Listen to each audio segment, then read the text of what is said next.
This is ChangeMakers with Katie Gore, finding the right solutions for the affordable housing community.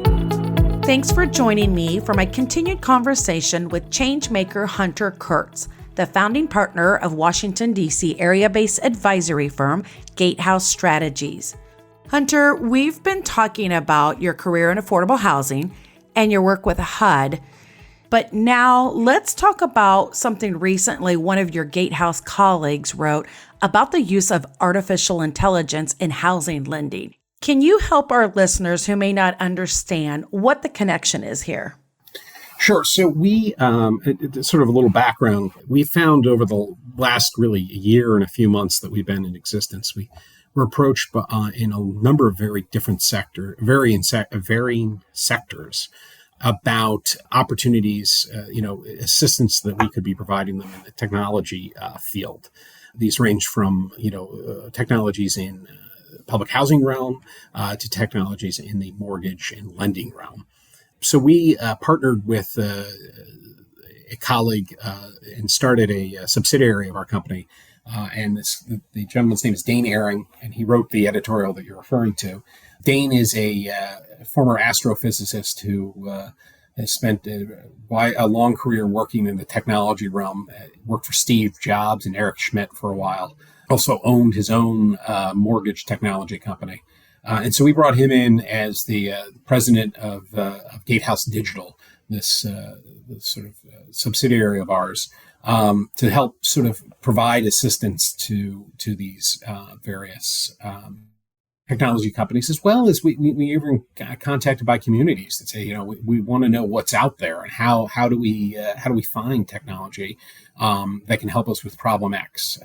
How can we find something we know is good, if you will? So Dane's fantastic and wrote this really interesting article.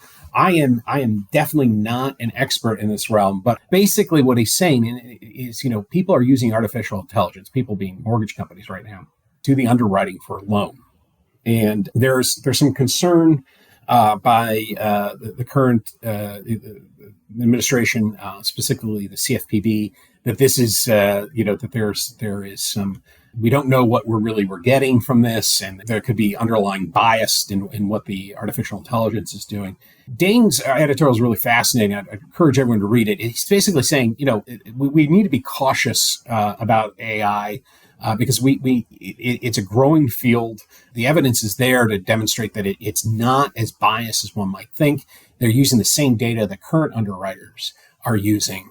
And so it's sort of taking the human element out of it. But at the same time, because we're taking the human element out of it, we need to be cautious about how we use this AI to make decisions on loans, because there is an opportunity for things not to work the way we want them to. But generally, we just need to ensure that we're using this new way to do underwriting in the mortgage realm. We shouldn't be afraid of it, but we should also not think it's the end-all, be-all.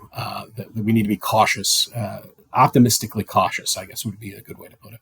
I like to see my kids cringe when I tell them about things like, well, before the internet and back when there weren't iPhones, and they just, absolutely don't know the world before that. And, fast forward to here, we can access almost all of our information with a thumbprint on these phones that we carry everywhere.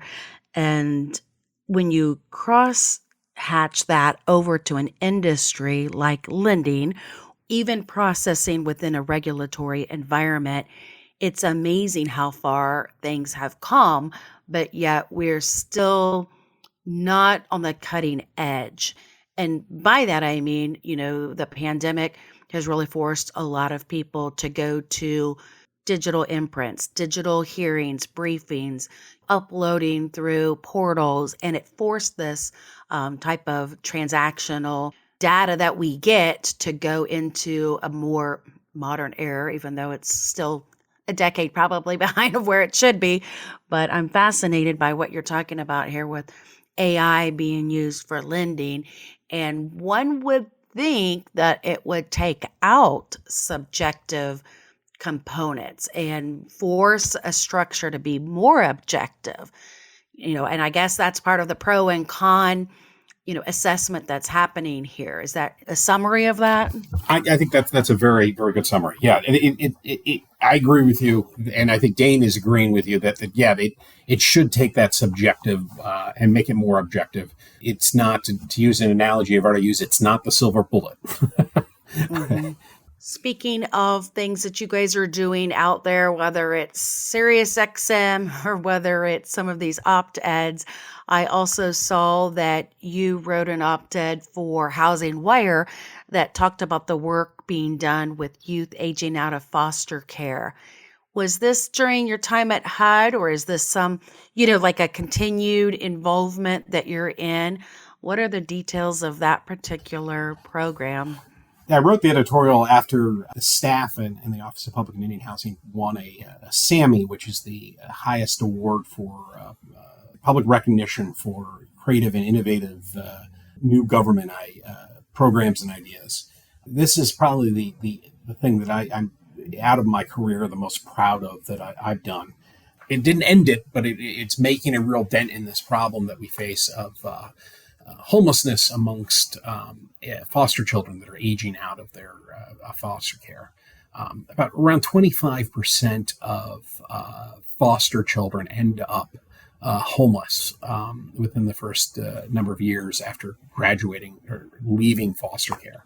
And if you think about it logically, it sort of makes sense, because these children are aging out. They're not allowed, even if the foster family wants to try to, allow them to stay, they're not allowed to do that because of, you can't have an adult living in the house that's not part of the family. So that these children, unfortunately, leave with very little to nothing, and have to sort of make their way into the world with really no safety net whatsoever. And what we're doing is allowing the child safety service agencies in the local governments work with the local public housing authority. And when they identify a child that's about to age out of foster care, the public housing authority can request HUD to issue them a public housing Section 8 voucher. Then the child is able to take that and go out and find themselves an apartment somewhere to live in. And this gives them that step up that, that just really wasn't there beforehand. It's incredible to meet some of these, I say kids, but they're really at this point adults.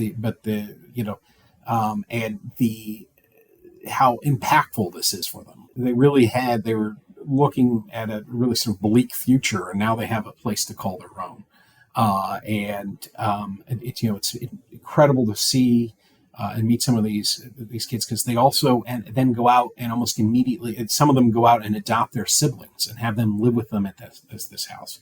And it's really just so it's heartbreaking to think that we really didn't have a solution for this, and now we do. And I am really just proud of that work. I'm proud of the team that worked on that. It was one of those times that we really, in a matter of, I think it was about 9 months, we identified a problem and solved it, which is, as probably most of you know, kind of warp speed in government world to find a problem and fix it in 9 months. Like I said, it's just incredibly impactful, and really, honestly, the thing that I've done in my career that I'm probably the most proud of. Not only to find the problem, fix it, but then to have approval and agreement on it. Yeah. I would even say is another miraculous moment there. And in the federal government, you've done something good when Congress immediately creates the separate program doing the exact same thing and funds it with lots of money. And that's exactly what Congress did. Exactly. So it is that is the ultimate gold star in DC. And the program still, it was not, we came out with a temporary sort of fix. And they would have lasted for a while, but Congress came forward and said, "Well, that's such a great idea. We'll double down on that." And it's just wonderful to think that there's now this safety net for foster children that really wasn't there before. And I will tell you, just even as a follow-up, one of our podcast guests, Carla Godwin, from the Paris Foundation. They actually went and created new affordable housing units with some of those vouchers specifically for children aging out of the foster care system. They Oh, that's just had the wonderful. ribbon cutting a couple of months ago. So this has been a real-time solution to a major problem. So great job to you guys moving that forward. Thank you. Speaking of your time at HUD, and this is sort of a trick question, I guess, or a curveball, if you will. You probably couldn't say it when you were at HUD, but one of your jobs was to support local housing authorities who, are doing the work of affordable housing. But you couldn't say it probably then, but you must have had some favorites or agencies that you thought were groundbreaking or innovative. Is there anything that stands out for you that now you're able to reflect on a little differently? Well, I will say, having been the assistant secretary during the COVID crisis, I was immensely concerned at the outbreak of the pandemic that we were going to have a real, even worse situation within public housing. And overall, it appears that really wasn't the case. It was sort of from everything I've read, and I'm constantly looking for data on this because I think this is a true measure of how successful we were. So far, I haven't seen anything that says that there really wasn't a dramatic difference between in the cases in public housing versus the cases in the general public. Maybe this isn't exactly the answer you're looking for, but I just think I am so impressed by everyone in the industry that we were able to pull that off and the lives that we were able to save in that situation. The conversations I was having with public housing directors across the country about various issues you never would have thought of before, and things we were trying to find ways to help them with. Having to deliver toiletries to folks and having to deliver food and other necessities that you might not have thought of originally was something that they were going to deal with on a day in and day out basis. And I'm just thankful for everyone at HUD, everyone at the local level who really just burned the midnight oil during a real trying time to ensure that all of our residents were getting the support and everything they needed to survive. Because it really was, if you remember back then, we really were talking about survival. And putting that aside, which I think that's my real answer to that, but putting that aside, I do think one of the things that it has impressed me the most about housing authorities are those housing authorities that have found ways. We were talking about Fair Cloth to Rad. There are a number of housing authorities that have found ways to either maintain that amount or to continue to build new public housing and attach an ACC contract to those units. I'm not besmirching any other housing authority out there, but I just think that's really incredible. I think two that come to mind, one large and one small. I know, I went and visited Denver, and the work they were doing out there to literally build new public housing was really impressive. And then, I got to visit the housing authority from the rural small town in Pennsylvania. I was born in Clinton County, Pennsylvania, and they have maintained all their units, in being a very rural county, but they've maintained all of their housing authority units for their existence and been able to keep them up and do well with them. And those, and I know there are others. Those are just two that pop to my mind right now. But I think that's incredibly impressive that the work they've done, and they and others, and I give them all credit for that. Well, I liked hearing your perspective and what it was like, from your particular chair when you were at HUD during the COVID time, because I completely agree with you. The housing authorities and their staff, they went through Herculean efforts to, bring clinics out to, address all of the health issues, the logistic issues, the personal space, and just, everything that was coming with that after the initial kind of shock, I guess, of what was happening, and then trying to keep their own lives and families together. And we stepped in with several of our clients who were really in that immediate role of here's what we're going to do that we've never done before, clinics and, these types of tasks and, safety equipment. And here's what we need you to do, which is try to keep some operations going while we're over here partnering with health providers and, all of these different tasks. And I would really say that there were just so many success stories from them being able to do it. And with a playbook that really hadn't been written at all for this.